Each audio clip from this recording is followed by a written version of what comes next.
Welcome back to Bingothon Summer 2024. We still want to thank Delphino Customs for sponsoring this event. You can find the link to donate to Doctors Without Borders right below the stream. We have here Metal Gear Solid The Twin Snakes Blackout Bingo by NickRPGreen. I'm excited to see this. I've never seen a Metal Gear game for Bingo, so let's see what we got. Nick, take it away. Thank you very much. Hello, everyone. I am indeed NickRPGreen, and this is the marathon debut of Metal Gear Solid: The Twin Snakes Bingo. It's not the first Metal Gear game to have been featured on a Bingothon before. I believe Metal Gear Solid Peace Walker was once showcased, but that's quite a few years ago. This is a bingo board that I've been developing alongside another runner called Suave Beardson. We've developed it together, and it is now available on Bingothon, although I'll be using a slightly customized board because I have made tweaks to it since it got actually officially added to BingoSync. This is a Blackout Bingo. I am going to have to complete all 25 goals. Shall we reveal that board?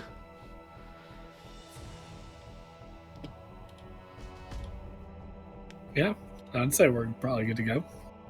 All right. So there are a few things I have to keep an eye on as we go throughout the run. I'm assuming you guys still can't see the board.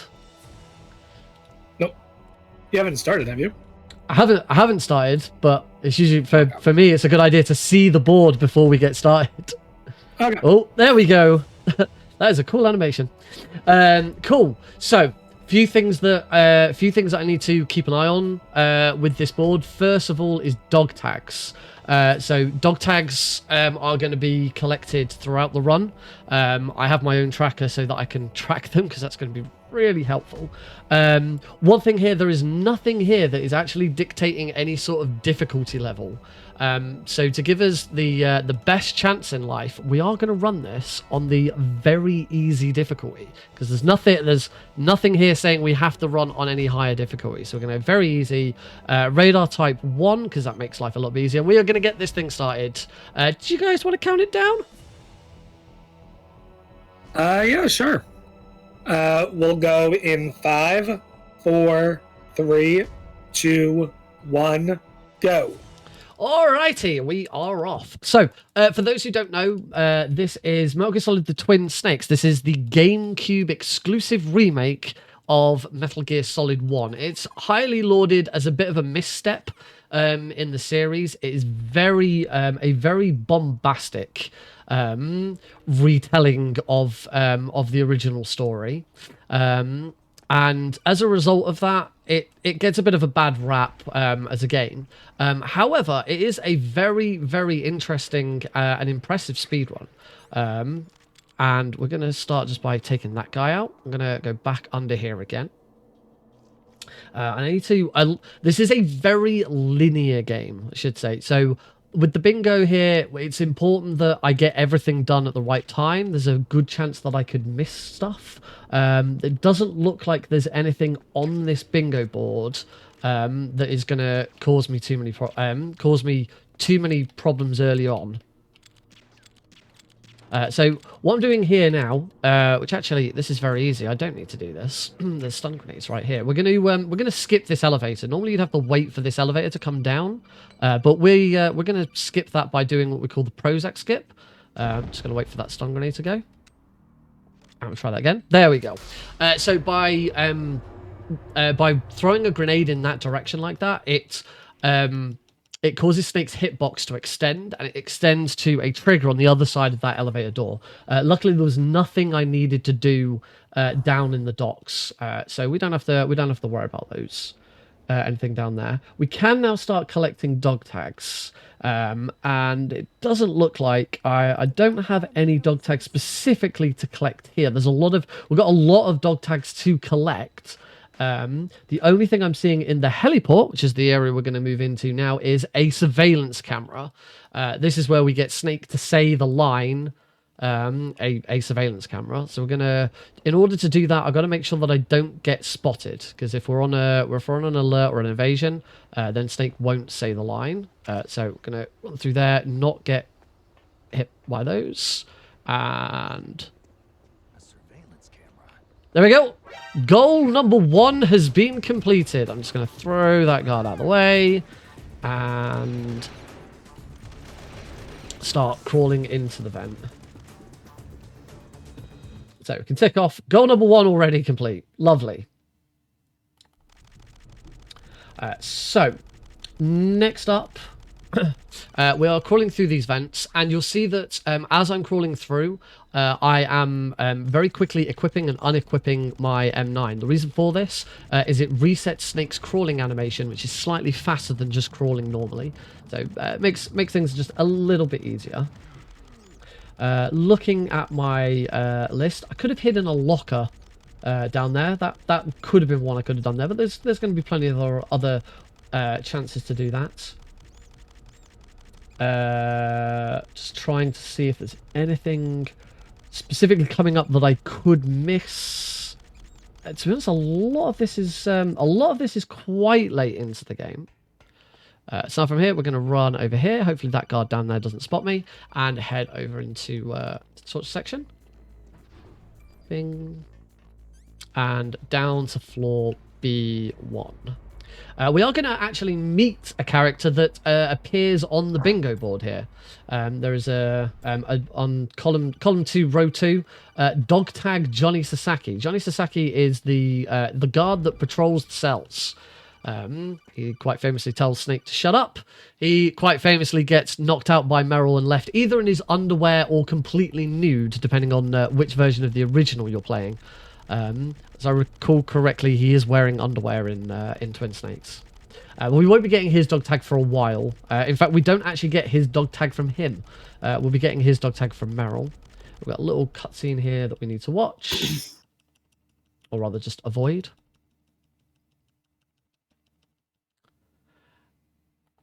And move into the next bit. So we're going into our first sort of boss fight. It's not really a boss fight. This is the guard rush. We've got our second use of the Prozac skip here. We usually have to wait in here for a little while just for the just for this door to open. Johnny's outside, but we've got some chaff grenades, so we can just do the same thing again. If I can get it right. Nope, never mind. I guess we'll wait for Johnny. So we've got it. There is a backup trick that we can do, which is called the SOCOM roll. We don't usually do it anymore because we Prozac skip out of here. But if we do a pause buffer during this little cutscene, and now I got it. So the SOCOM, which is Snake's handgun, is in this room already, and by rolling out of the room in that position, we can immediately pick it up and get this fight started a lot quicker. There we go. So take out those guards, and that's hide in a locker complete. Don't talk to me like a rookie. Nice. Nice little bit. And the best part about doing hide in a locker there is that the game forces Snake to come out and immediately start the next bit of the fight. So you completely lose having to wait for Snake to reopen the locker. It's a massive time save to do that in that position. Let's grab some extra stuff, and we're just going to wait for more guards to show up. We're going to have one guard come around this corner now. Wait for him. There he is. And then two more, and that is the end of this fight.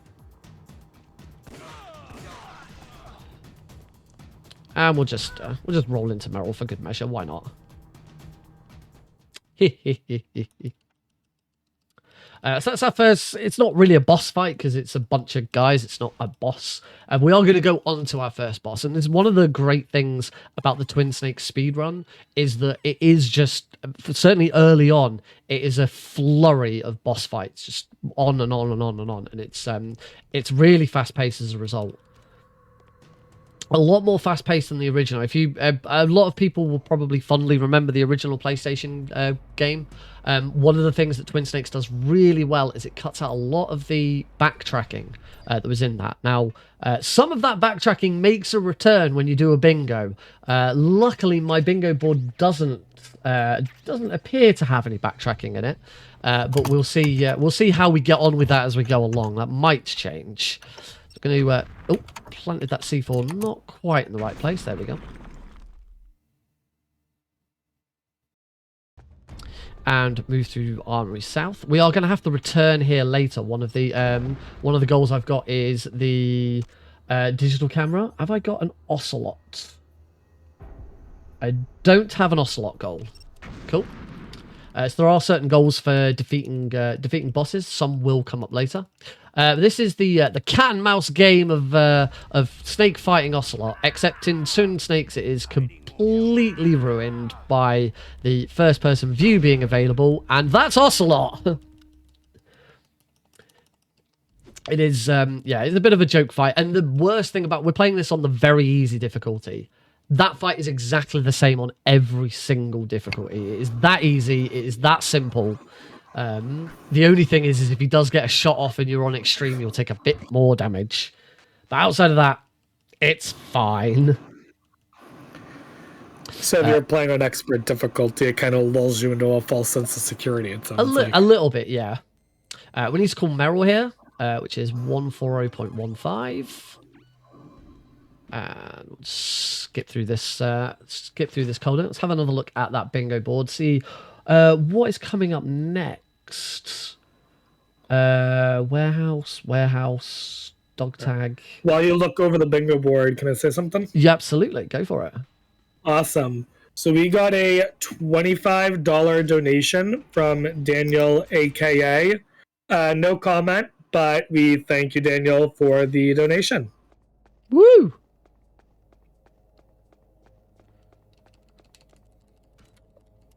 Right, we're going to head back up to the tank hangar, and we're now going to do another trick, which is called the laser skip. So we're going to go through a door, which has got a bunch of lasers in it, and by doing this at exactly the right time, we can skip the first few lasers with a well-timed roll. Hopefully. Yep, so that's the first two lasers skipped. And then all we're going to do is shoot these 3 panels, take out the rest of the lasers, and we can move into the next room and our next boss fight, which is against the tank. Now, there are no... we've got no goals here for the tank, so you get to see a nice, clean tank fight as well. Let's go roll into here, swap to the chaff grenades, and get ready to fight the tank. The tank is one of the boss fights in the game that a lot of runners feel is massively improved over the original game. We can shoot the gunners as opposed to just throwing grenades in there. And all we do is just wait here for the gunners to pop up. Shot in the head. Throw another chaff grenades. Grab some new chaff grenades. We want to try and make sure that the tank stays here. Excellent, another headshot.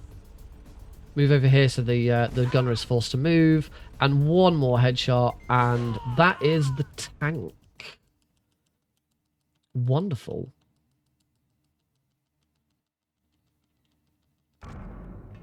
Right, moving into the nuke building. Another little trick that we can do here. We can get past this door without having to crawl underneath it by doing this little trick. That's a really neat trick, not just because it means we don't have to crawl. It also... Just take that guard out. It also avoids a codec call, which uses up quite a little bit of time. I'm going to head down to B1. We are getting close to start having to get some dog tags. In fact, I'm going to get my first dog tag now, because one of the goals we've got, as well as certain areas collecting every dog tag, I do have a couple of other things to do. So to collect a guard's dog tags, we hold them up, aim at their face, and there's the dog tag. And it's also a perfect opportunity to punch a guard in the crotch. Punching guards in the crotch will immediately knock them out. So it's a really handy opportunity to do that.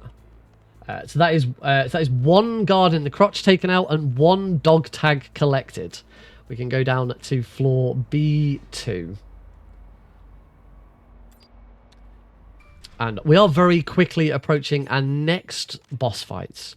Before we do that, we've got a Nikita to fire. So there's an electric floor here.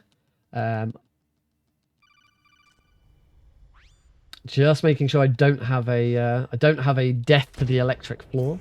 Do have a death to suffocation, which could be done in here. There's probably a quicker location for that.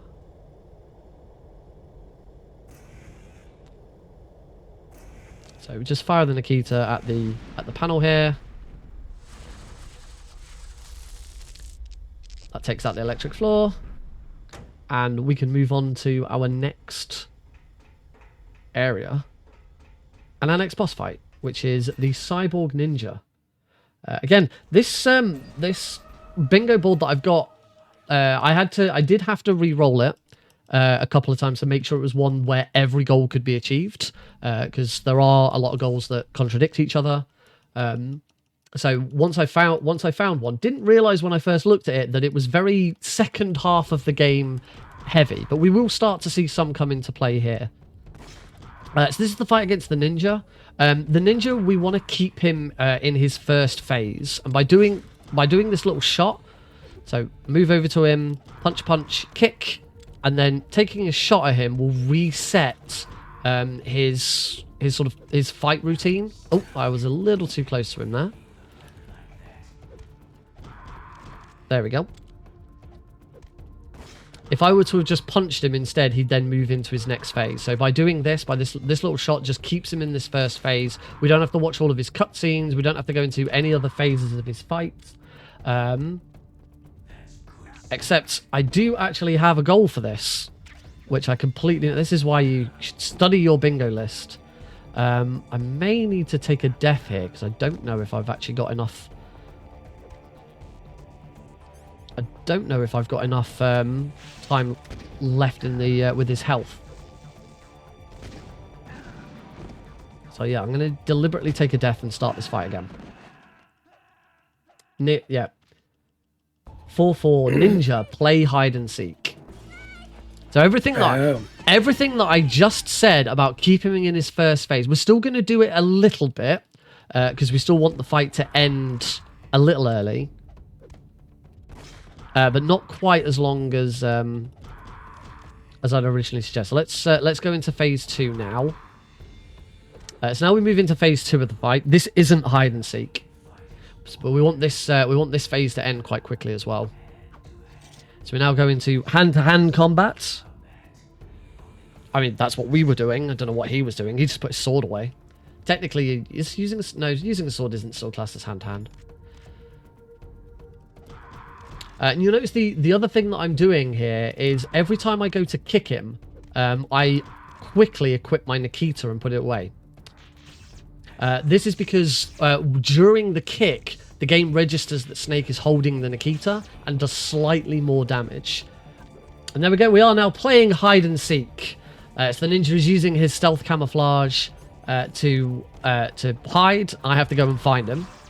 He's going to do this 3 times. He's now here.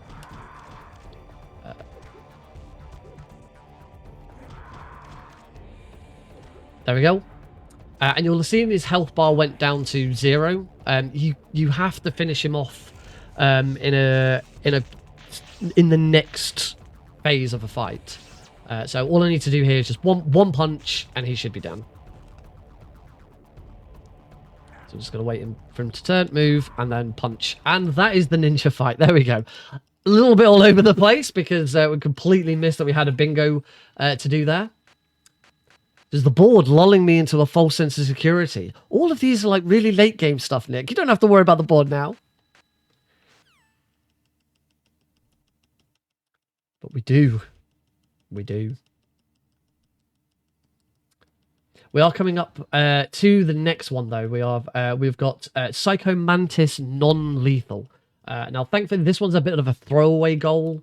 Psycho Mantis is supposed to be done non-lethally. There is one difficulty where it's actually slightly quicker to do it lethally. So this one shouldn't be a problem. But before that, we are going to get a specific dog tag. Johnny Sasaki's dog tag is coming up. So we're just gonna go through here first. Grab this ration. And here I thought just going through this window would be much quicker. All right, we'll go round. Never mind. Let's grab the chaff grenades during the fights. That's fine. We can start heading over to the next boss fight. As I say, the boss fights in Twin Snakes come thick and fast. Oh, bad roll. That was a better roll. So I'm moving very swiftly into the next one.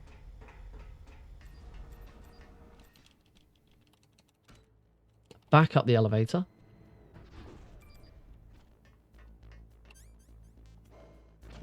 Now, Johnny Sasaki's dog tags are not on Johnny; they are on Meryl. This is because earlier, when we were in the cell, Meryl knocked out Johnny and took his clothes. We're going to knock Meryl to the ground. Have no weapon equipped. Give her a shakedown, and there is Johnny's dog tags. And now we can follow Meryl into follow her into the ladies' bathroom, because Snake doesn't. Yeah, it was the 90s, guys. It's the 90s. So we can tick off Johnny Sasaki's dog tags. We go into probably the most famous boss fight in all of Metal Gear history. Psycho Mantis. Just like the original, Psycho Mantis does play around with the fourth wall. He forces you to change controller ports, and he also reads your memory cards. For the GameCube, there are specific games that you'll pick up on. I can't remember exactly which games it is he picks up on that you may have. I think Luigi's Mansion is probably mentioned. So for the speedrun, is it faster to have certain save data or not? No, that it doesn't make any difference, because he says it in one of the cutscenes that we're very quickly skipping. Oh, okay. Okay, so we have to do Psycho Mantis non-lethally. As I said, that's fine. It is the normal way of doing it. I'm going to crouch. I'm going to aim over here. As we come out of the blackout, swap to my M9, a non-lethal weapon. Oh, I went to shoot him in the leg, but missed. Need to get a punch on him. So we punch. He's going to move. Oh, and I got hit by him again. Where's he going now? Let's just move out of the way. Wait for him to get into the set. There we go. Right. Now we can get started. So the first thing we're going for is the Meryl flop, which should work. One punch and 4 headshots does exactly enough damage to Mantis so that we immediately skip the next phase of the fight. So the second phase has already been skipped. Meryl's fallen back on the floor. We're ready to fight again. Now you might be thinking, I said a word there that didn't make sense. I said headshots, and I shot him in the leg. For some reason, and nobody knows why, Psycho Mantis's right leg is coded with critical headshot damage. You can still shoot him in the head as well, and it will do the same amount of damage. But if you shoot him in the right leg, it will do the same amount of damage as shooting him in the head. His left leg doesn't do it, and nobody knows why. There we go, and that is Psycho Mantis. It is a very weird quirk, but it makes the fight a lot easier. Shooting him in the leg is a lot easier than trying to shoot him in the head. I like the idea that we're shooting him in the leg head, and yet that's still non-lethal. You're shooting him with a tranquilizer gun. Oh. Sorry, I should have made that a little bit clearer. Right, so we're in the caves now.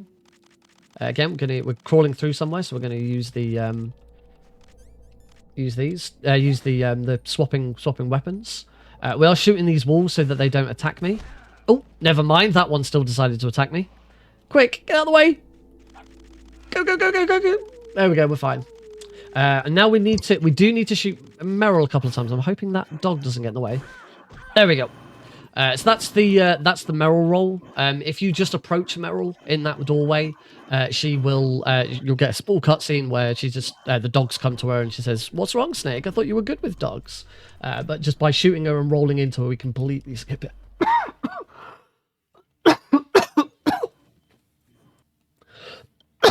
Oh, excuse me. Crikey. Oh. I do apologise. However, we have got a bingo to do in the caves. Game over by wolf lunge. So what I'm going to do here is I am deliberately going to take a bunch of damage from the claymore mines that are here. Any more claymores? There we go. That's it. So I now have almost no health. We have a game over by wolf lunge. That means I have to die by having a wolf lunge at me. So now that I'm on very, very little health, it should be very easy to do. All I've got to do is... There's the wolf, come on. And these guys can jump. There we go! That's game over by wolf lunge.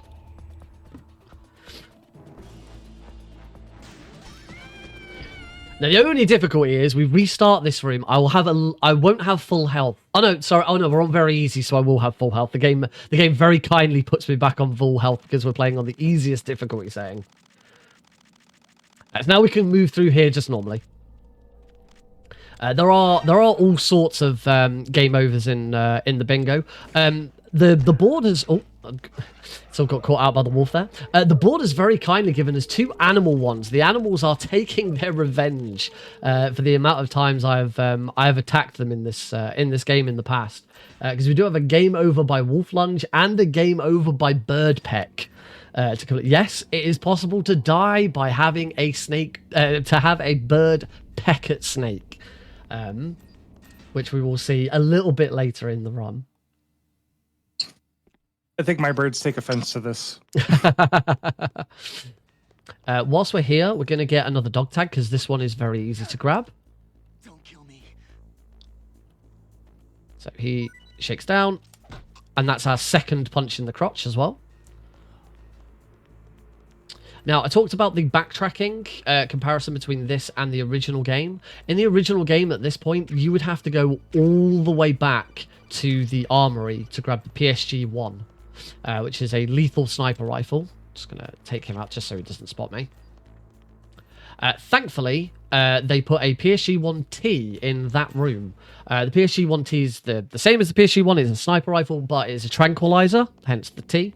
And it means we don't have to go all the way back to the armory, pick it up, and come back again. There is a bingo goal on the list, not on my list here, but on the full list to collect the PSG-1. Luckily, there are more optimal times to go and collect the PSG-1 than having to go back. But the longest bingo goal in the entire run is Sniper Wolf 1 defeated lethally, because it does require you to go all the way back to the armory at this point and collect the PSG-1. Luckily, we haven't got that. In fact, we haven't got anything. We've got a couple of Sniper Wolf 2 jobs to do, but nothing for 1. So we're going to quickly... use some pentas. That's going to stop Snake's hand from trembling. And we want our PSG-1T. We're going to fight Wolf. If I can get the... Come on. There we go. Right. 1 shot there. Oh, she's staying where she is. There we go. She should now start to move over here. We're going to try and snipe her on the way past. And again. Oh, she's staying there. And that's the fight.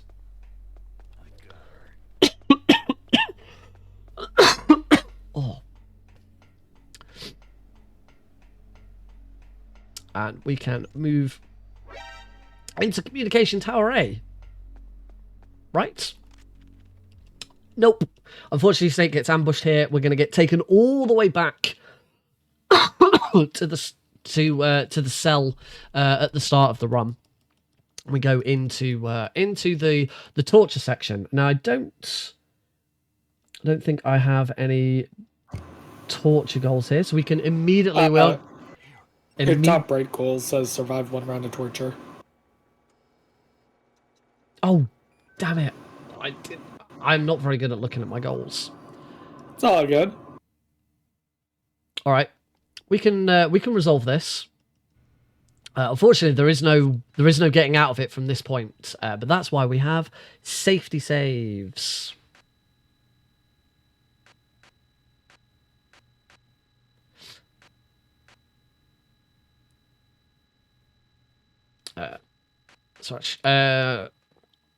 Trying to quit out of this is going to be. I am running on emulator, so I'm just going to return to the main menu. We may have to change difficulty because I think I've only got normal safety saves on here. Yes, and extreme, and we're not doing that. So we'll change difficulty.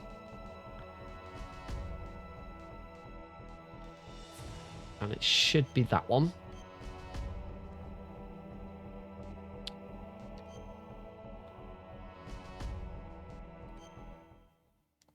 Or is that going to take me straight into?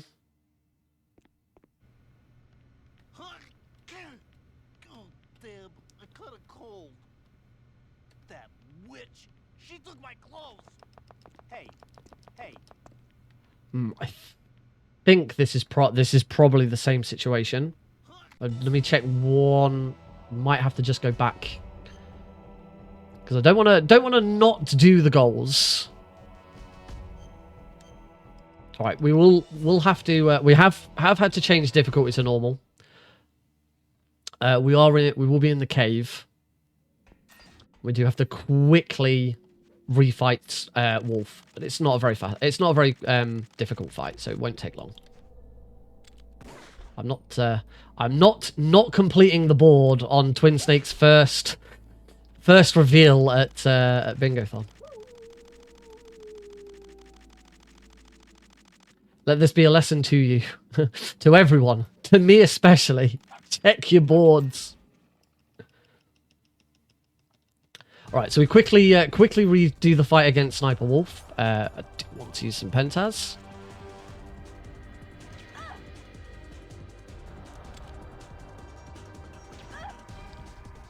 Again, Sniper Wolf 1 is pretty much the same on every difficulty.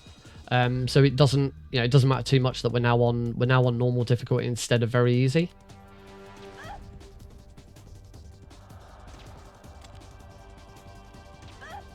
And one more hit. She's going to move back over. Done. Now for the 1 round of torture, we do have to, as you can probably tell by having to reload and do this bit again, we do have to survive the first round of torture. If you submit, there are no other rounds of torture. There are multiple rounds of torture, so we can submit to the second one.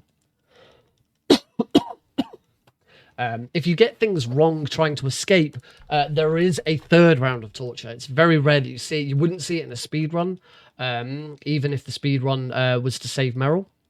For those who don't know, there's a special thing with both the original PlayStation game and with Twin Snakes, in that what happens here at the torture determines what happens in the rest of the game.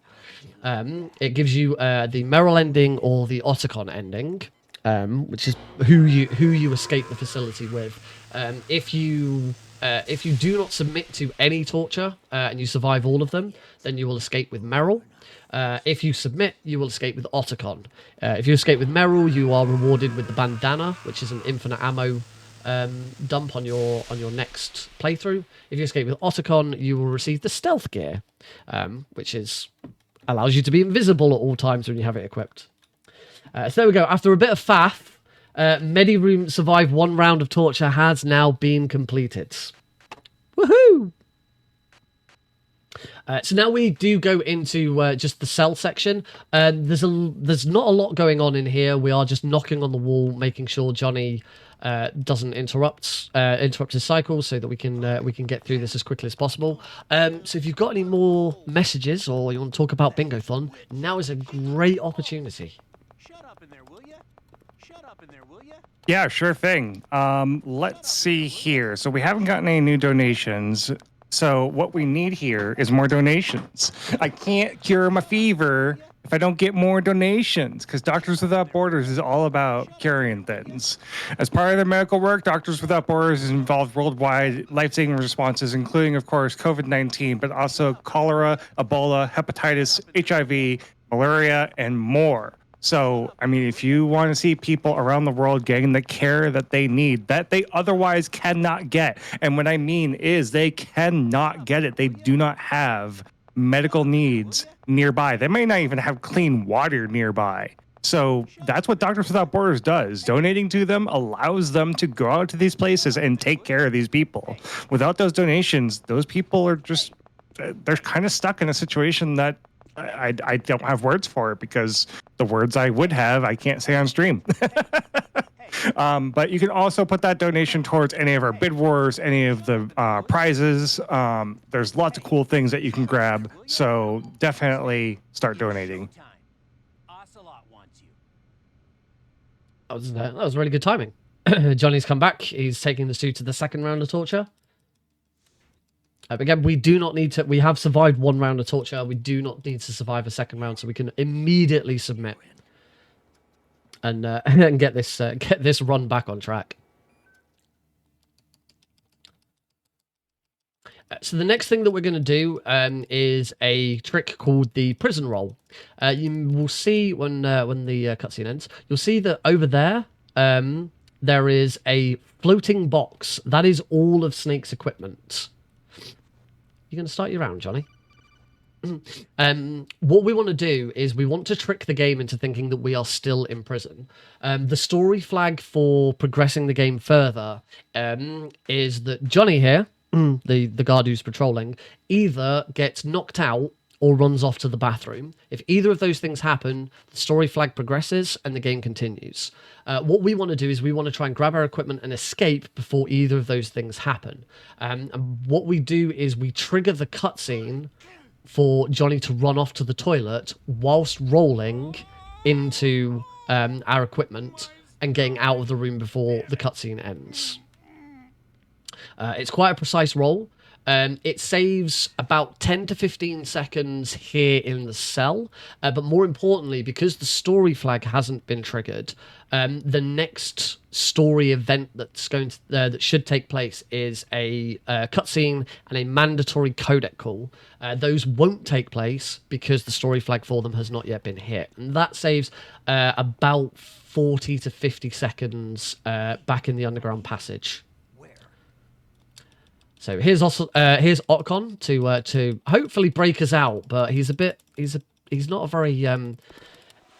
very brave man. So instead he gives us some ketchup. So I'm gonna pour some ketchup on the floor. Grab my handkerchief.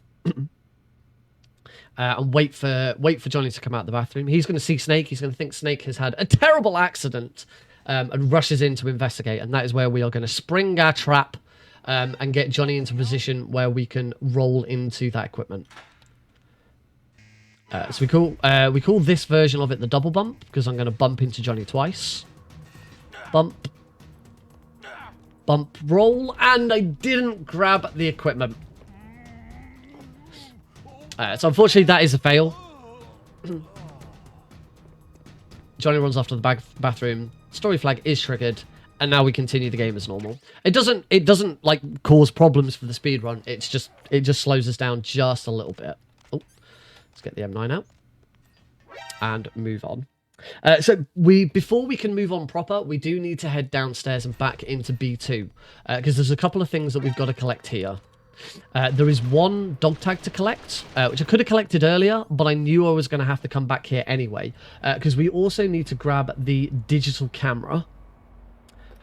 So in row 4, column 5, we've got the Armory East dog tag, which is... Where is he?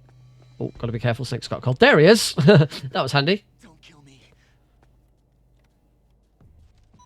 There we go. So that's his dog tag. And that is crotch punch number 4. We only need to punch one more guard in the crotch.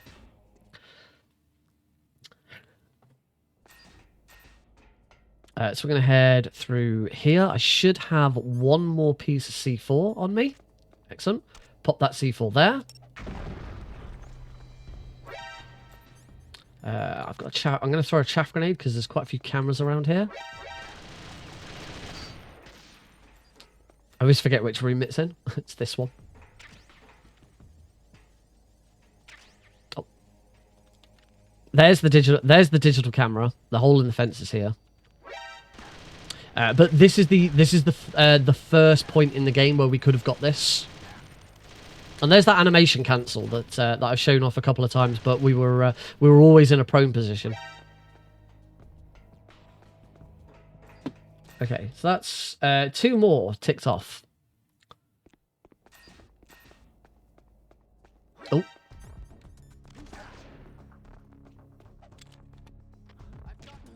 Let's take that guard out before he can call in any reinforcements. Can't get in the elevator with an alert, so that was that had to be a very quick change.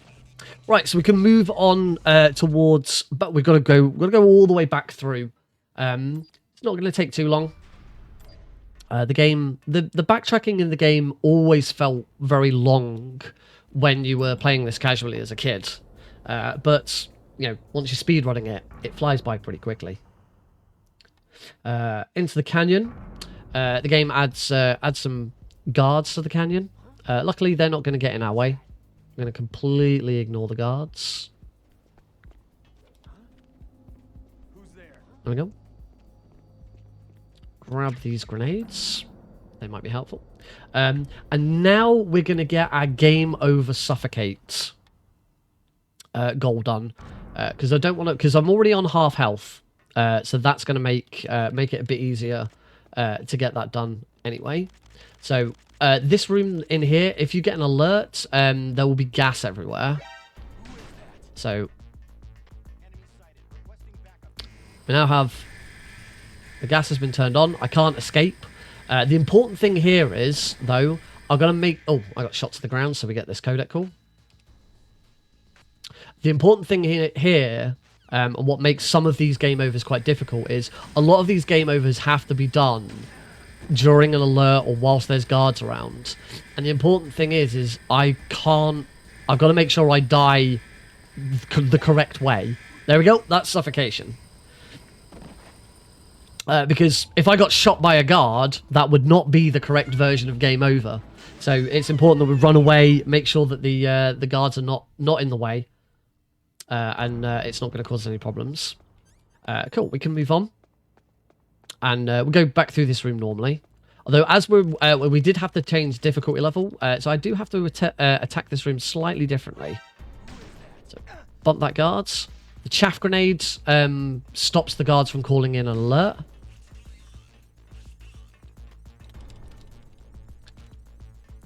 That guard's going to run away. Bye-bye. Going to head downstairs.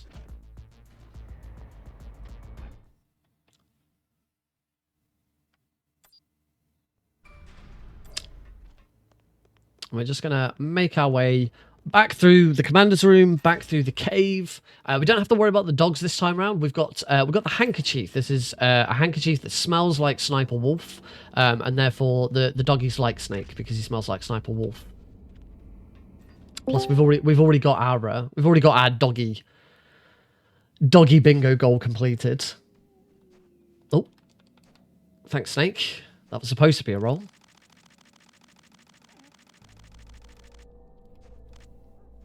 Past the dogs, and we're going to move on to disc 2. So just like the original PlayStation game, Twin Snakes is across 2 discs. The disc swap is a little bit earlier though this time around. It was as you went into the blast furnace in the original, but in here it's going to be here as we move into Tower B. So this is the codec and cutscene that I mentioned. If I got the prison roll correct, we would have skipped this and just ran straight through. But it is regarded as one of the trickier skips in the game. maybe another time. So we got our next bingo goal coming up. Comms tower, no stun grenades. Usually, as you go through the comms tower, you immediately get spotted, and we have to we take a forced alert, and we have to run through the tower with this forced alert. Usually, you would use a combination of stun grenades and the M9 to take out guards tactically, but we are not allowed to use any stun grenades. So in fact, I can't even do the setup that we would usually use here. Usually you would throw a stun grenade so that these two guards here immediately got taken out by it. But we can't do that, so I've just got to get running.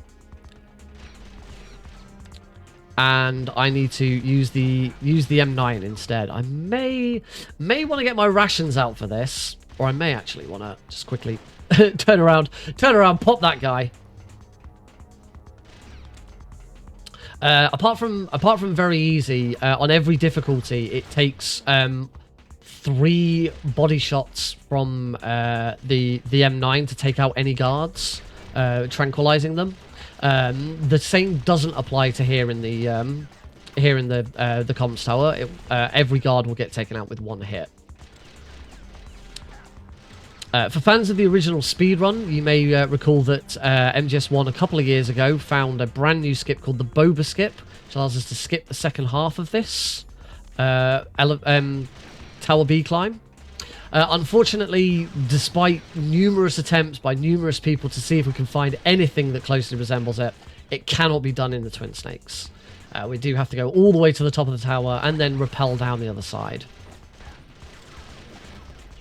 There we go. Take those 2 guards out. Nearly at the top. Nearly at the top. Couple more guards. There they are. Just turn around and quickly take that one.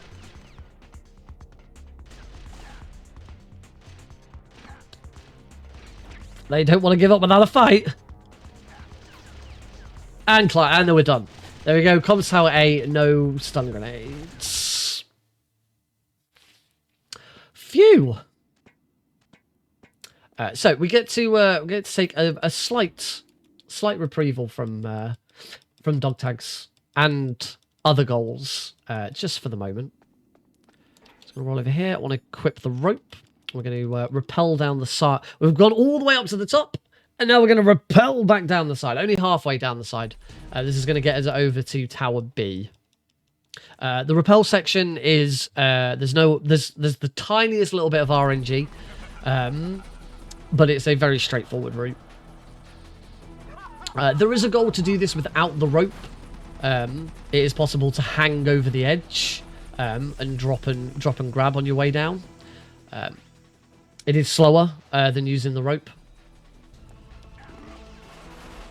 So we just want a couple of jumps there and 1 more jump there, and Snake should do this little bump. There he goes, and that's the rappel. We've got a fun little trick here. I did need to use some more C4 earlier, so I'm going to grab some more. Actually, I didn't need that C4. Never mind. I'm going to try and headshot a guard in the dark. Got him. From there, throw a stun grenades. So the other 2 guards who were there ran off to the left, and then they run back to keep shooting. You can just throw a stun grenade and take those out. Those guards, for some reason, they're the only guards in the game that have assault rifles that will knock Snake to the floor. So usually you would use casually use the sniper rifle to take them out, but by getting that sort of shot in the dark, it makes that section quite trivial. So I'm making our way down Tower B. We're going to start heading back up Tower B and into the next boss fight, which is against the Hind D. The Hind D is a helicopter. And the Hind D is notorious in Twin Snakes for being the worst boss fight. There's a lot of RNG involved in it. The stinger that we use, I collected the stinger earlier. the stinger doesn't lock on very well on Twin Snakes, which is very weird. Twin Snakes is I said earlier, it's a remake of Metal Gear Solid 1 on the GameCube. To be more accurate, it's Metal Gear Solid 1 rebuilt using the engine for Metal Gear Solid 2. So that's why, like Metal Gear Solid 2, Snake can hang. We have bleeding. We have tranquilizer weapons. Anything that's it. Most stuff that was in MGS2 makes a reappearance in Twin Snakes. For some reason, the stinger works flawlessly in Metal Gear Solid 2. It locks on. It works great, and we love it. But in Twin Snakes, for some reason, it got completely balked. So there is still. That's not to say there isn't a speedrun method for defeating the Hind. We are going to see how close I can get to doing it well. And I don't believe I've got any goals. There's no bingo. There's no bingo. It's all. This bingo board has ended up being a lot of dog tags towards the end of the run. It's going to make the end of the run a lot more interesting, though. So, here we go into the fight. The fight's done in 2 phases. Phase 1 is pretty straightforward. I'm going to turn around, equip the stinger, and just start blasting. Going to watch, see which way he goes. He's going over there. Next stinger. Should hit him. Should move to over... Where is he? There he is. Take him out there.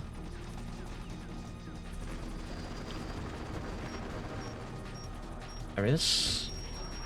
And take it there. He should now move completely to the opposite side. He should come over here. There he is. He's gone over there.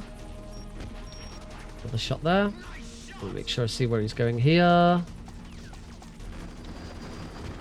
Coming up to phase 2 now. So it's gonna. Yep, he's moving into phase 2. Take a shot. 1, 2, 3, 4, 5. 1, 2, 3, 4, 5. 1, 2, 3, 4, 5. That hit nice. He's staying up for it. He should. The ninja's not the only one who plays hide and seek. The Hind D's now going to play hide and seek, and what we want to do is try and get 2 shots off every time he comes up. They're quite tricky to land because he'll start moving down before I can start the next one. That did land. That connected. That was a good shot.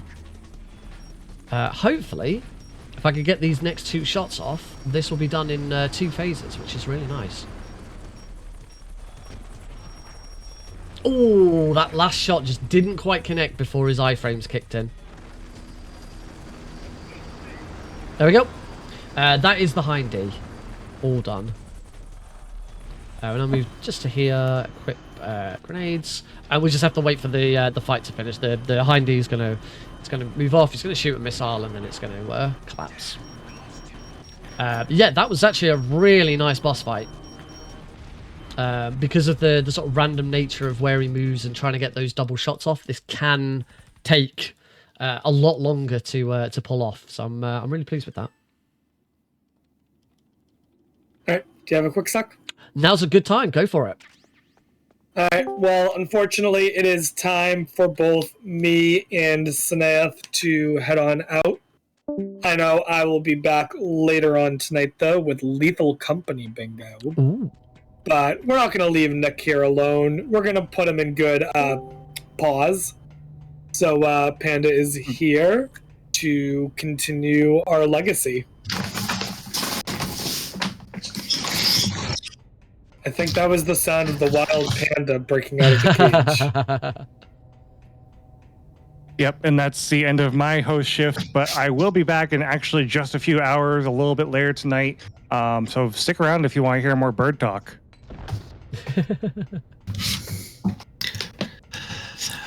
Yeah, but thank you both, Rob and Sanath, for your time. And yes, Nick, unfortunately, you are going to be stuck with me until the end of your run. Oh, I wouldn't say unfortunately.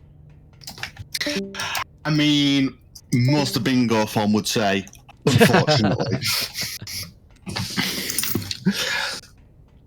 But it looks like you're having fun, so I will just leave you to it. Cool. Made our way down Tower B, throwing grenades at the right time to take out the cameras that were there. Got all of them in the right places, so that was really nice. We're now moving on to our next goal, 4 Horsemen non-lethal. So this is the 4 Horsemen fight. Basically, as Snake gets in, the weight limit goes off, and that's because there's 4 guards in here, all with stealth gear on. Normally, I've actually set up for the normal way of doing this fight, which is lethally. We would drop a C4 and immediately take all 4 of them out. We'd also take Snake out, but he wouldn't die.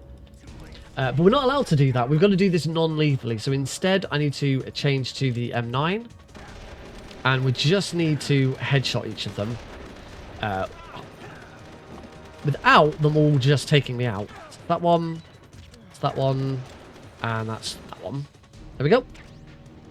So that is the 4 Horsemen all taken out non-lethally. We've nearly got a line. We're very, very close to a line. Next up, we are going to do the Sniper Wolf 2 fight. Now, we've got 2 goals for this Sniper Wolf 2 fight.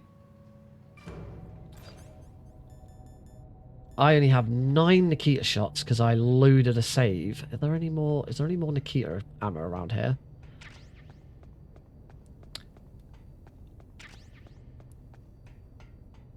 We might actually run into a problem with this one.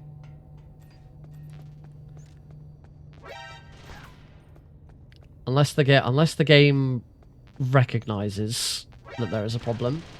Because I loaded a save, I've not retained any of the Nikita ammo that I collected throughout the early portion of the run.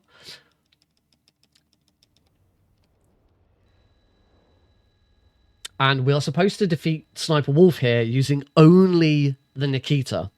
The Nikita is extraordinarily slow in this fight. What I'm going to do is I'm going to stand behind this tree so she can't shoot me. Whip the Nikita out. I only have 9 ammo, and I can tell you already that this is going to take more than 9 shots to take her out. What you're especially if she is actually successful at shooting me. So that's the first. 9 ammo isn't going to take her out. We've already wasted the first shot. I am hoping because the game recognizes that I'm using the Nikita, it will spawn some Nikita ammo. Because this is an intended method of defeating her. It's just very, very slow. You'll see that she takes very, very little damage from one of these. This is supposed to be a sniper shootout. Normally we would grab our sniper rifle and we would just shoot her a few times. The combination of 2 goals here, though, Sniper Wolf 2 no pentaz and Sniper Wolf 2 Nikita only, is kind of nice. No pentaz would mean I'm not allowed to use pentazamin, which is the... that just went straight past her.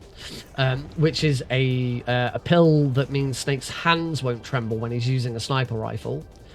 So having these 2 goals together is great, because I'm not using the sniper rifle anyway, so I don't need to use any pentaz. As I say, if we get to a point where there is no Nikita ammo left over, I am going to have to complete the fight without it. And unfortunately declare that goal incomplete.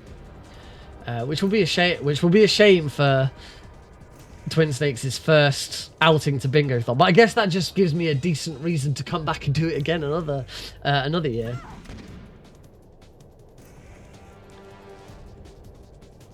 We'll see what happens. As I say, the game may realise that I'm taking her out with Nikita, and it may spawn some Nikita ammo on the other side of the room.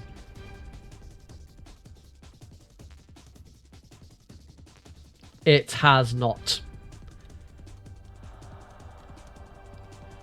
Okay, we're going to move back over. Oh, I've still got 1 shot left. Have I still got 1? I'm sure I saw it and said empty. Unfortunately, we can't move forwards either. There is an invisible barrier preventing me from getting towards Wolf. So instead, we're going to finish her off with the stinger, so that it at least looks like we're doing something explosive rather than taking her out in a sniper fight, which is kind of the kind of what we're trying to avoid with this goal. You know how some people name their weapons? Yes. Why don't we just name this stinger Nikita? This is my trusty stinger missile launcher called Nikita. Yep, there we go. Problem solved. Loopholes. Woohoo! And one more. She's hiding behind a tree. These trees are very, very good at shielding her from massive explosions. That should be it. There we go. Okay. So we'll sort of tick that off. All right, now we are actually going to move into having to get a lot of bingo stuff done. I do still need to get a bunch of dog tags. We've got 15 dog tags to collect, but I've saved these until the very end because I've got so many dog tags here that have to be collected. Just want to check before I move on. No, I've got nothing else overly pressing. It's going to move down into the blast furnace. And as you can see by the bingo board, blast furnace, all dog tags. We're going to get 2 goals done in this room. So I'm going to roll over to here. I'm going to hold this guy up.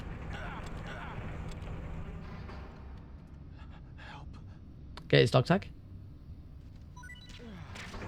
And that never mind, that didn't do what I wanted it to do, so never mind.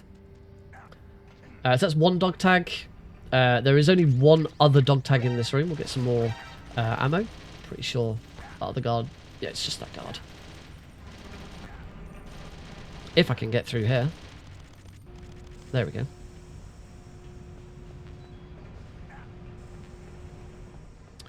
So I'm going to leave the room and I'm going to come back in. We haven't got all the dog tags yet. There is still 1 more dog tag to go. But that's fine. Because by leaving the room and coming back in, the guard who's patrolling immediately starts here. Don't kill me. Still need to punch some more guards in the crotch as well. So we'll punch him in the crotch. I think that's 4 guards we've now punched in the crotch. Or maybe that was 5. We can do 1 more. But that is all dog tags in the blast furnace collected. I mean, it doesn't say you can't punch more than 5 guards in the crotch. It doesn't say that I can't punch more than 5 guards in the crotch. So we'll punch just a bit. Considering how well this run has gone elsewhere, let's play it safe. Take out all of these guys, and this is actually perfect. Being on this little health as we go down into the depths of this area, because the very next goal I want to complete is to die by being pecked to death. 15 PSG-1T ammo, that should be enough. I'm going to take out this camera just to make sure it doesn't kill me. I also need to unequip my rations.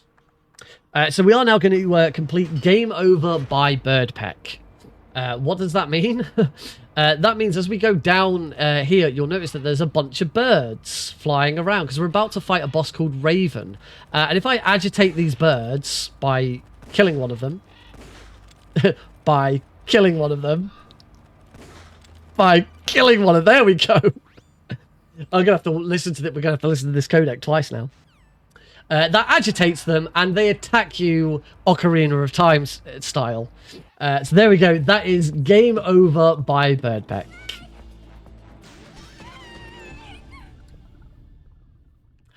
So reset, and now we go down. Also, the game very kindly gives me all my half of my health back as well. So it's a nice little ration saver, that one.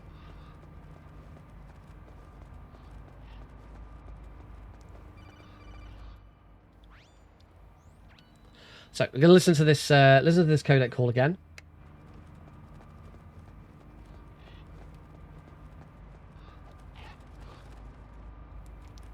We're going to fight Raven, and then once we've fought Raven, we do need to head back up for another goal that wasn't achievable yet. It is a bit of a backtrack. There's not much we can do about it. I'm just going to double check, just in case there's any ammo around here that might come in handy later. Nope, we're all good. So I'm going to fight Raven, and you'll see that we do have a goal for Raven, which is snipers only. So I'm going to just stand here. I'm going to use my Pentaz, keep my rations equipped. Raven's going to... I was hoping Raven was going to come around the corner, but he didn't. Hey, look, there's some Nikita. That would have been useful earlier. What we need to do is we need to wait for Raven to come around one of these corners. It'll take him a little while. This is actually the trick that you use to defeat Raven on Extreme. So there is a very specific setup for Extreme for him doing it. Oh, he's there. Oh, he's a bit closer than I was expecting. But we might be okay here. Here we go.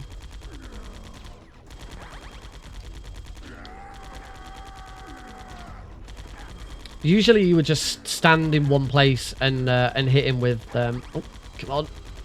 There we go. One more hit. There we go. That is Raven snipers only. Wonderful. So normally you would just stand there with the Stinger launcher and just tank all of his shots and kill him. But on Extreme you only have one ration, and you will just get killed if you do that. So we have on Extreme there is a trick to force Raven to the other side of the room whilst you snipe him from the other side. We do need to get another dog tag here because we've got 2 goals that involve this dog tag. So there is Vulcan Raven's dog tag. So that is 7 dog tags collected altogether now. So we are nearly at the halfway point for dog tags. We are now just going to do a slight bit of backtracking. If I push the right button. But not only was Raven's dog tag there helpful for the all 15 dog tags, we do also have warehouse all dog tags. That was the warehouse. And his dog tag appears in the warehouse, so we have to get it. There are several other guards that appear in the warehouse, but they're not going to appear until a little bit later on. So we do, again, have to backtrack to the warehouse to get those. So we're just heading back up.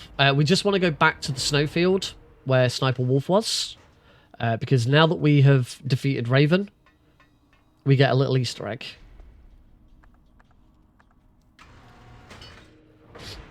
So Panda, how are you doing? Yeah, not too bad. You know, just chilling out here in the basement. You know, life is good. How are you doing anyway? I'm okay. With your new addition. Oh, my new addition's doing great. He will have just finished having his tea. In fact, it's just about bedtime for him. Oh. Chat, I think you all need to say bye-bye to Nick Jr. Night, Alex. Yeah, I'm just excited to be here for another amazing Bingothon. Woo! Is there anything you're looking forward to seeing coming up later in the marathon?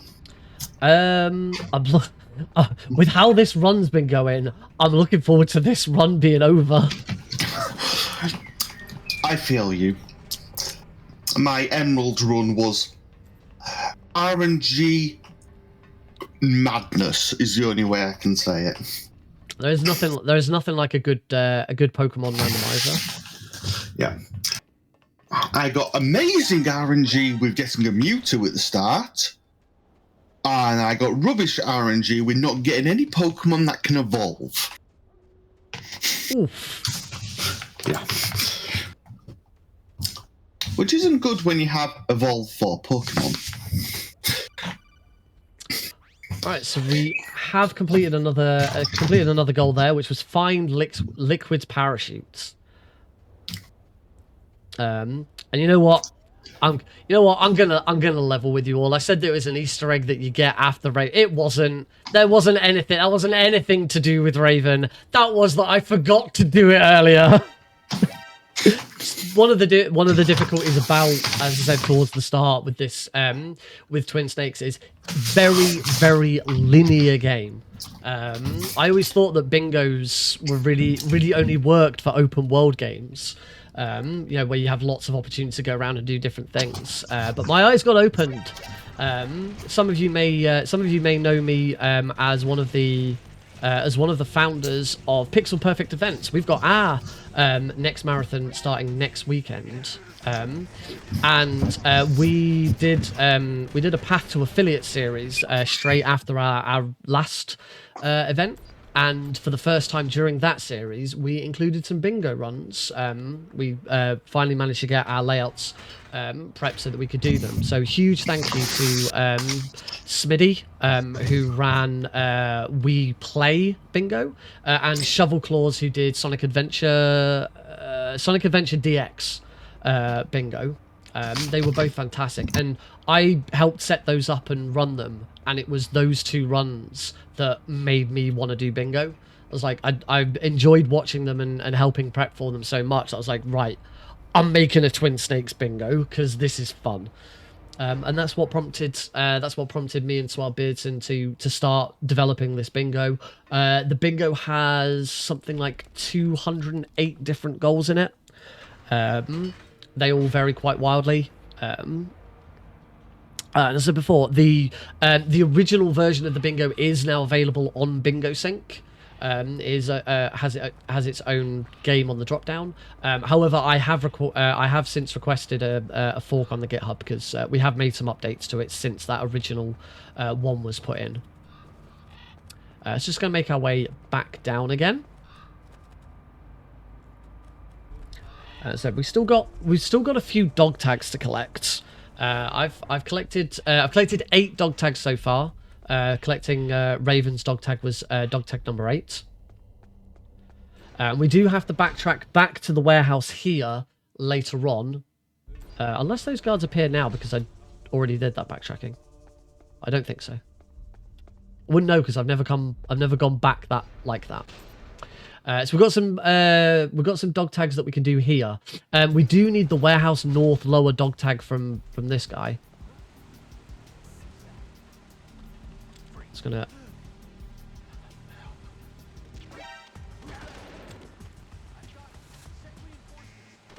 All right. Unfortunately, that didn't quite go right, so I'm just going to take a death. So we need the dog tag from the this is warehouse north. So we need the dog tag from the lower guard. And as we're here, because we've got more dog tags to collect, it is worth trying to get both dog tags from these guys. So we'll wait for that guy to move. Hold him up. Oh, he's not...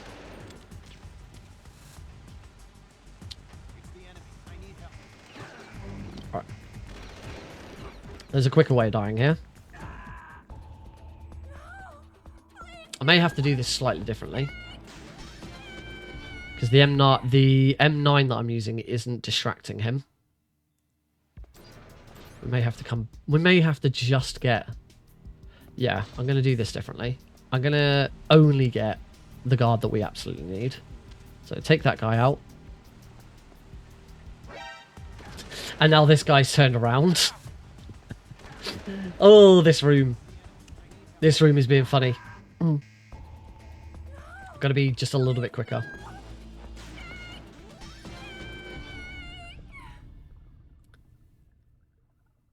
This is why we love bingo, because it throws you spanners like this.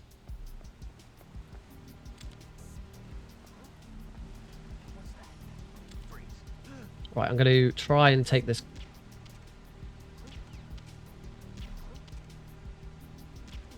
There we go. Successfully taken that guy out. That's 9 dog tags, and that is the warehouse north lower dog tag collected as well.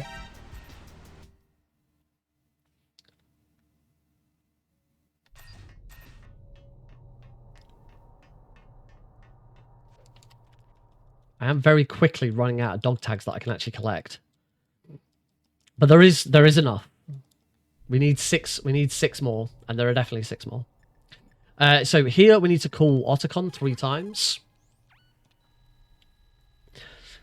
These codecs are mandatory, and usually they would show up and you would answer them yourself. But it's quicker to immediately open the codec and call him yourself.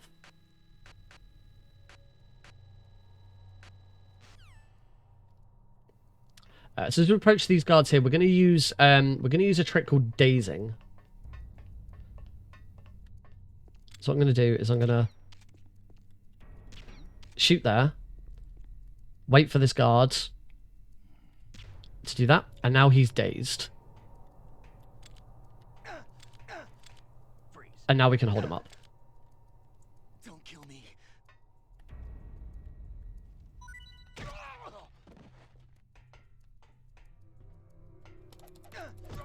And that is also knock 1 guard over a fence. So we got his dog tag. We don't need any specific dog tags in this room. We just need the 15. So again, we're going to use the same technique here. Shoot. Wait for the question mark to pop over his head. Shoot, and that dazes.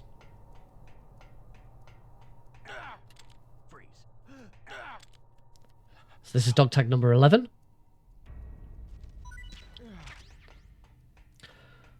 Four dog tags to go.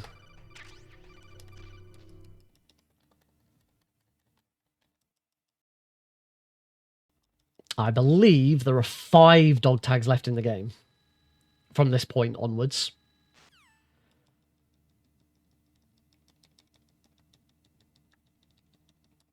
So now we're now into the Palkey section. Luckily, the Palkey section is massively reduced compared to the original. You may remember in the original PlayStation game, you would have to go all the way back to the blast furnace to heat the key. We'd have to go back to the warehouse to freeze the key. Luckily, you don't have to do any of that in this game. It adds there is an additional method.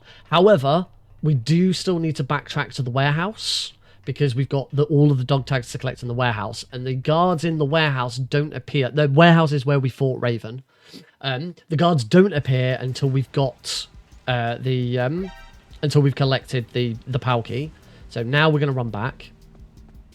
And you may think, well, if as we're here, would we not? Why don't we do this? Why don't we come and get these dog tags when? Why don't we come and get these dog tags when? Freeze. What's that? Don't kill me. Damn it! That other guard. I'm going to just quickly reset this room, as the other guard noticed. Resetting this room should make this a lot easier because the guards will start in different positions.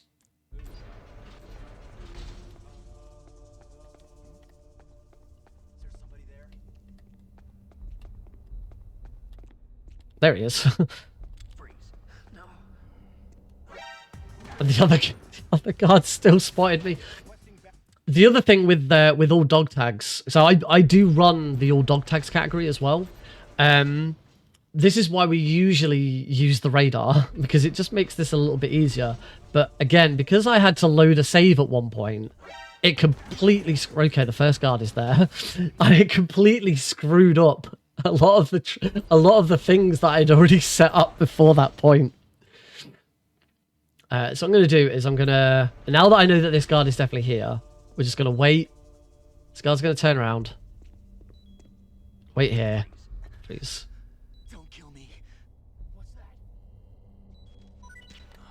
The other guard is already on his way over to investigate. I've got him.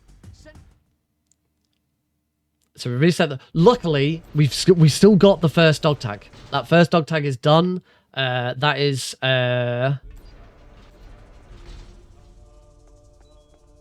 a number of dog tags collected. Completely losing it.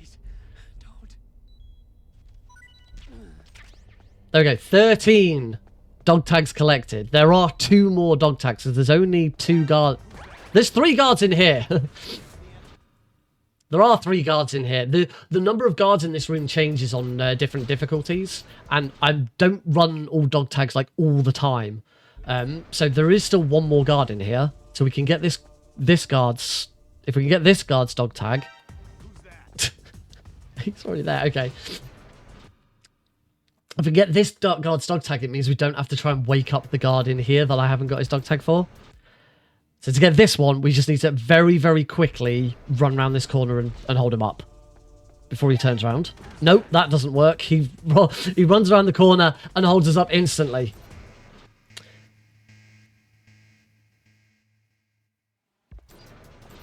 One more time. We can do this. We will get this guard. We come to here before he turns around. Yes! There it is! 14 dog tags collected. There is 1 more dog tag to collect. There are only 2 dog tags left in the game. The guard, the upper guard in this room, who is currently asleep. We don't want to waste time trying to wake him up. Luckily, there is 1 more,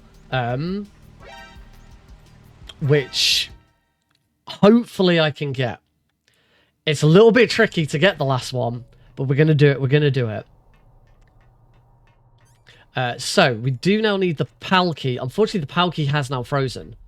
So I do need to wait for the PAL key. To go back to normal. It'll take a small amount of time. Oh, hello, guard. Take him out. It'll take a small amount of time to go back to normal. Now, the reason why we don't normally... get those dog tags whilst freezing the key is because it takes a very long time for the free to keys. What has this run done to me?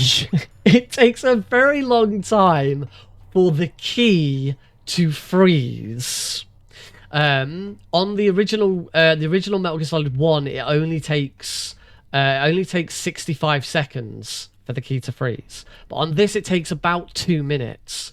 And you're not normally in the warehouse long enough for the key to freeze whilst collecting dog tags.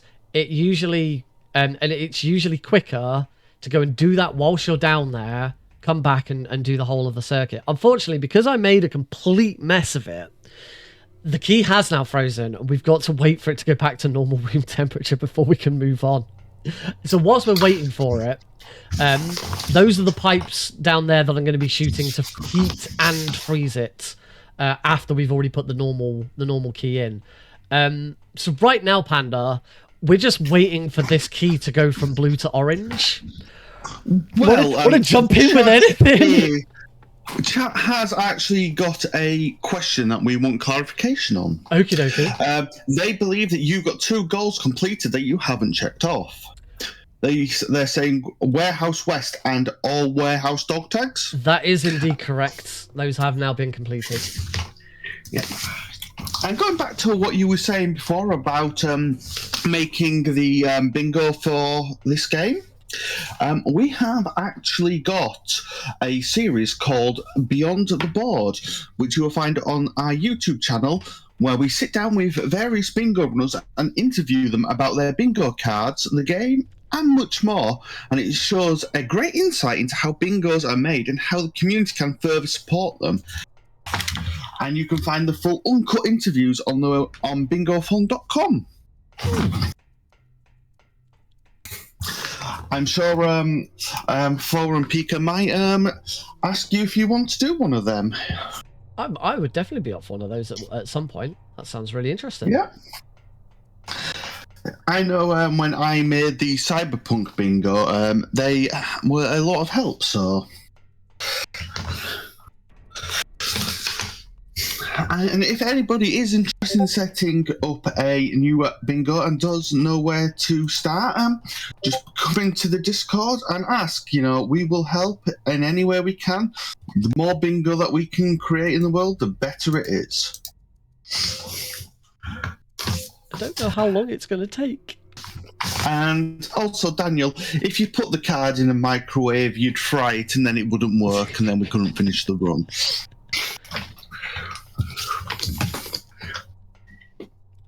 There is... I mean, I can go over to the hot pipe and maybe hot pipe this, but the hot pipe should turn it to hot, and then we're just back in the same situation again, where the card is just hot and we're waiting for it to cool down.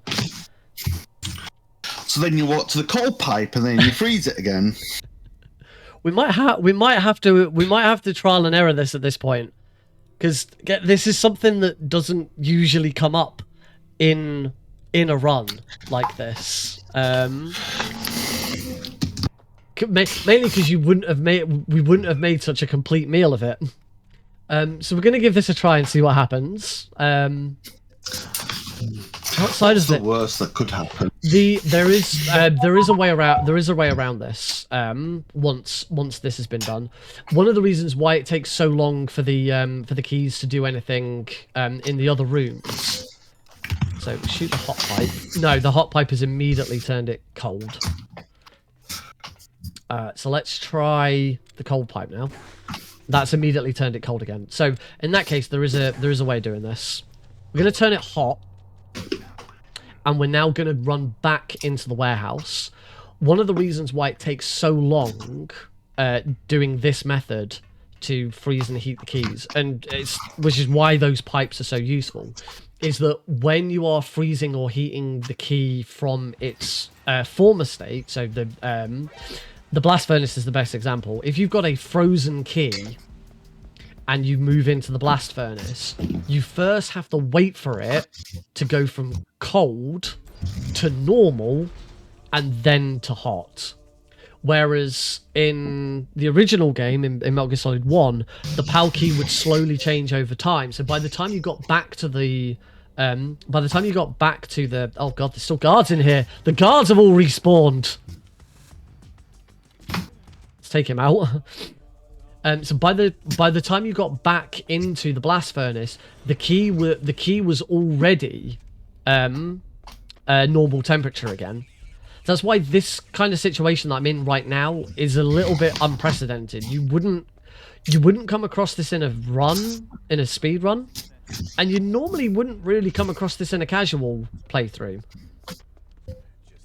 A real sort of trial of errors here has given us a very unique breaking of the game. You've got to think, though, what kind of security system is it that has such delicate temperature needs for it? For those who don't know Metal Gear Solid, now is a great time to actually explain what the heck is going on with the story.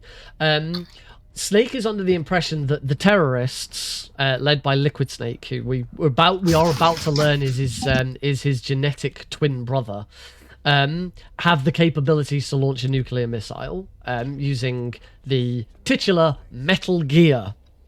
And at this point, there we go. We've got a normal PAL key. Let's go. Run like our lives depended on it. Nick, run! These guards are still asleep.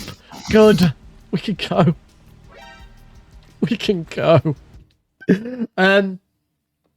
So Snake believes that he now needs to stop the nuclear launch. This is Rex, this big robot thing that we're running around. Here he is. That's Rex. That thing has the capability of launching a nuclear missile, and Snake is now trying to deactivate it. You either to activate or deactivate Rex, you need one of two things. Really do with making sure that this guard. Oh, I shot the guard's radio. The guard can't make a call on his radio because I shot his radio out of his hand. You need one of two things. You either need... This guard is awake again, so we'll take him out. You either need the two key holders to activate it. At this point in the game, both key holders are dead. Or you require this override key. There are 3 laptops here. A yellow one, a blue one, and a red one. and Snake has to put this PAL key into each one in order. So we've just put the normal one in, the yellow one in order to turn off Metal Gear X and prevent a nuclear strike. The key is made of a shape memory alloy and changes depending on the temperature of the room, or whichever pipe we go and shoot, thankfully. We are now going to breeze through the rest of this, thankfully. As I have another coughing fit. So we use the shape memory alloy to change its shape, put it into the next computer, rinse and repeat. So now we want to make it cold. Shoot the cold pipe, make it cold. Oh, what is wrong with my cough today? And now we go and put the cold one in, and then we're going to do the same with the hot one. And as we have the opportunity, I will do this. Spoiler alert: it's gone wrong. The terrorists never had the capability of launching the nuke, and instead of disabling the system, we're actually switching it on. It was all a big ruse. And then this is where we learn that Liquid is Snake's half brother. Half brother, genetic twin, like the complete opposite of a half brother. Snake, I am your brother. The protagonist of Metal Gear Solid 3, Peace Walker, 5, Portable Ops is Snake's dad, Big Boss, also known as Naked Snake. Big Boss was cloned in order to create the perfect soldier, and Snake, Solid Snake, this is our character, Solid Snake, and his brother Liquid Snake were both two of those clones. There was a third clone that appears in Metal Gear Solid 2 called Solidus. As a little fun thing, Solidus was not a concept when Metal Gear Solid 1 was created, but Metal Gear Solid The Twin Snakes, the remake, by this point Metal Gear Solid 2 was already out. There is a final telephone call between Ocelot and the President of the United States, which appears in the first game, Metal Gear Solid 1. In Twin Snakes, because we already know who Solidus is and he's been revealed, the name is dropped. Ocelot uses his name during that same conversation. Oh yeah, as if these stories weren't crazy enough, the third Snake twin becomes President of the United States of America. Because of course he does. The third Snake twin. Now, correct me if I'm wrong. Twin normally means two. Technically, there's actually 8 of them. Sorry, 9. Sorry, octuplets. Sorry, 9 of them. A set of octuplets, 6 of which were sacrificed in order to ensure that Solid and Liquid were born correctly. And then later on, a 9th twin was made to more correctly resemble Big Boss, which is Solidus. Oh. Okay, that makes no sense to me. I'm just going to go, yes, Nick. Metal Gear. That's welcome to Metal Gear. So we are... just to let you know, you have 4.5 minutes left. Oh crikey! I think we should be good. Hopefully, I can We are on to the final little stretch of the game.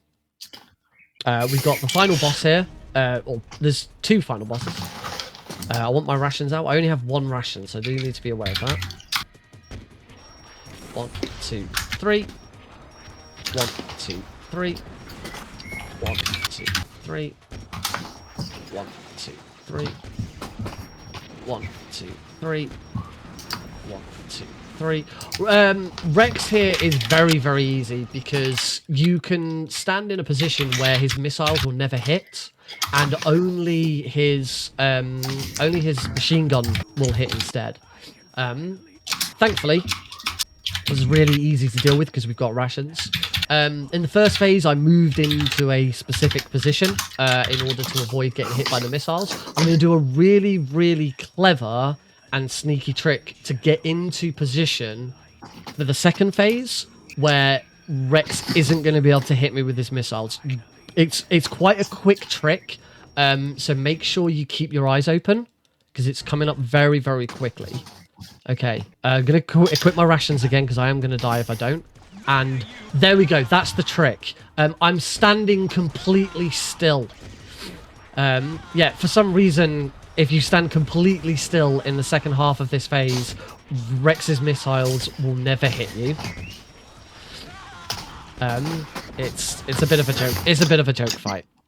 But that is it. We move on to our final... we all know that T-Rexes are drawn by movement, so it makes perfect sense. It does. We move on to our final two goals. Now, normally in a bingo, we'd still finish the run, but as I don't have a lot of time left, we are going to finish the run as soon as I get this board cleared. I'm only allowed to punch Liquid, and I still have one more dog tag to collect. That is Liquid's dog tag. Liquid's dog tag is achieved by knocking him off the edge of this arena. While you're doing this fight, is there anyone that you want to give shout-outs to? Big shout out to Suave Beardson for his assistance in building this bingo board. Huge shout out to Smitty and Shovel Claws for running bingo for us in Pixel Perfect Path to Affiliate, which caused me to then want to run do my own bingo.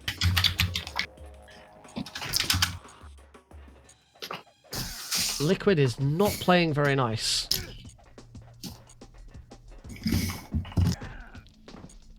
Normally we do a special roll right at the start to cause him to fall off. I suppose you could say he's a slippery fella. You could say that.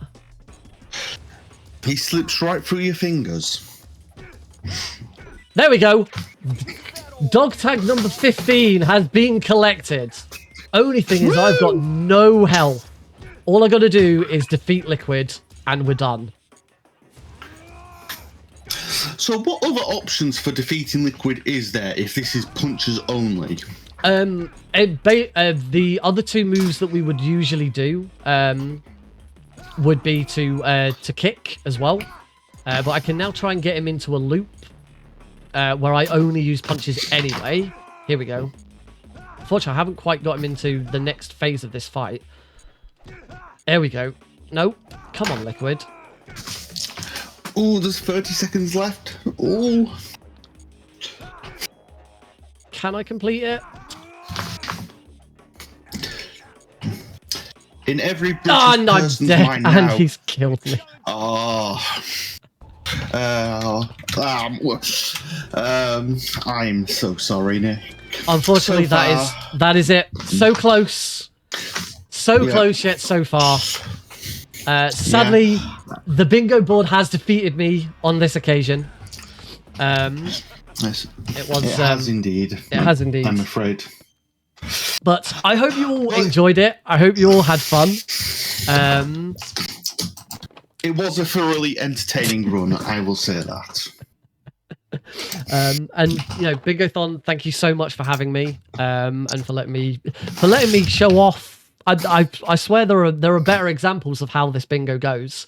But yeah, Well, all you'll have to do is come back for winter and show it off again. I will definitely submit for winter again, get some more practice in, and make sure that I'm looking at my bingo board more often. Yes, thank you so much for having me, and yeah, please keep donating and continue to enjoy Bingothon Summer 2024. Yeah, and I would like to tell people next weekend is Pixel Perfect, so go and support them like you're supporting us. They have amazing events just like we do, so share the love. And as we are all aware, we are raising money for Medicine Sans Frontiers. And just as important as the medical teams, they also have non-medical staff on the field, such as logisticians, who help by creating mobile clinics for patients or solve any problems when it comes to ensuring that the resources are where they're needed, when they're needed. And we're going to go to a quick intermission, and coming up next, we have Genshin Impact Blackout Bingo with Cuff Javo, and this guy called Floha. You may have heard of him. He's not very relevant. But we will be back shortly with that.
Doctors Without Borders, also known internationally by our French name Médecins Sans Frontières, or MSF, is an independent medical humanitarian organization.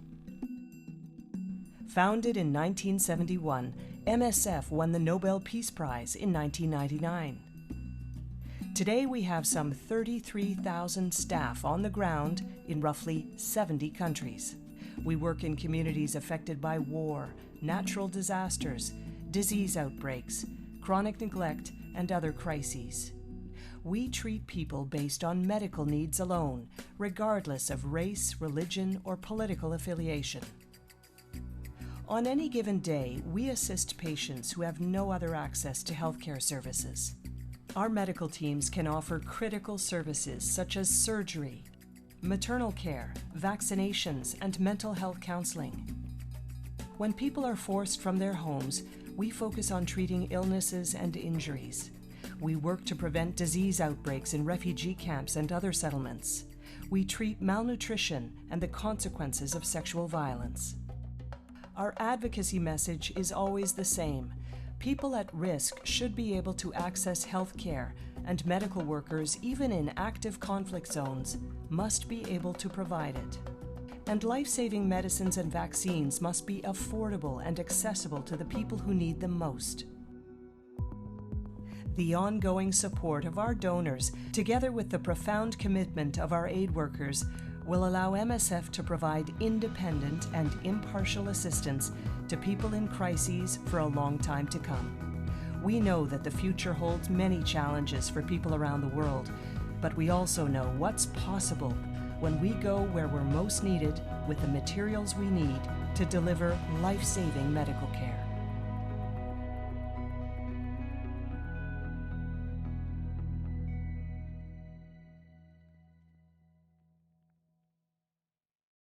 When I say go, we go. 3, 2, 1, go. Floor, you aren't lost yet, right? No, not yet. Where am I? Okay, we're also gonna have to go through the library, which is called the Academia. Wait, No, I fell through the floor. How did you do that? I fell through the floor. Why does this kind of stuff always happen in our runs? Run, sorry, run! No, the doors won't open now. Dude, how far back are you? Now the doors are stuck. Are you sure you're in the correct door? Let me in. Let me in. Ah, the door's open. You can still make it. Okay, I made it. Again. Hey, I made it as well. Wait, so that's time. Time.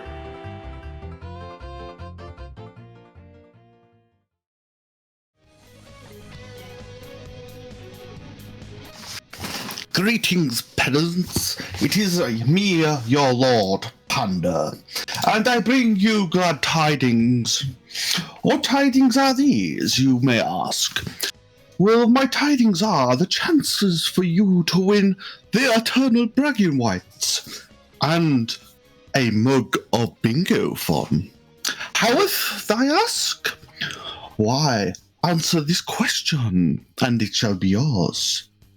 The question be, what is 4.6 million? Interesting. For your answer, just type into the cosmic box in front of you, exclamation mark answer. And a form of answering will come before thou. But coming up soon enough is the Genshin Impact. Ta-ta for now.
I am back peasants with a update for thou.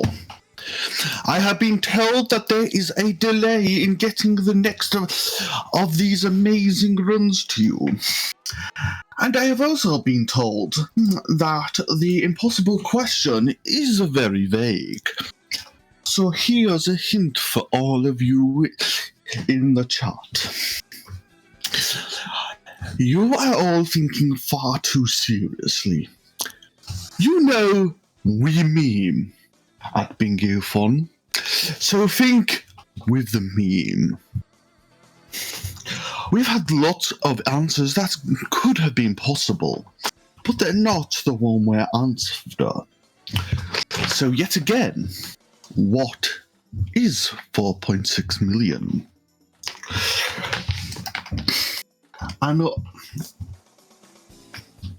And I have just been summoned by the cosmic entities. We will be back soon.